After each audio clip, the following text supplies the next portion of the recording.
something that I would note is just we talked a lot about transfer of power and the election, and it's worth remembering that this president was never given an orderly transition of power. His presidency was never accepted. In fact, before his election, we know Crossfire Hurricane was launched by Peter Strzok to pursue a baseless allegations about the president's ties with Russia. That's before he was president, trying to subvert the will of the American people. We know in August, Peter Strzok wrote a text message about an insurance policy against a Trump presidency, once again trying to silence the voice of the American people.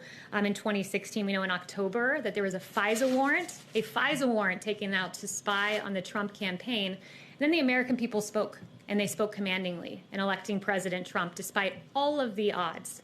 And what happened after he was elected?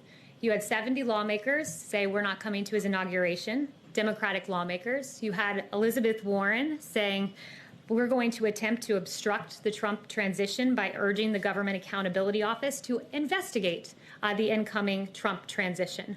In January of that year, you had President Obama have a by-the-book meeting where they talked about the Logan Act, using that act to go after Lieutenant General Michael Flynn.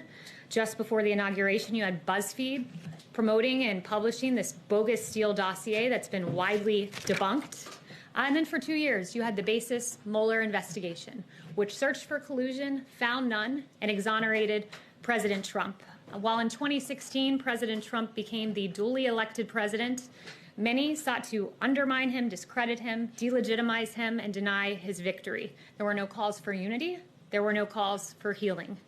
So while every legal vote is counted, let us not forget the inexcusable transition or lack thereof that President Trump had to endure in 2016 and 4 years into his presidency. Thank you, everyone, for the very good and substantive questions today. I don't call an activist. I'm not an activist, and you have taken questions since October 1st.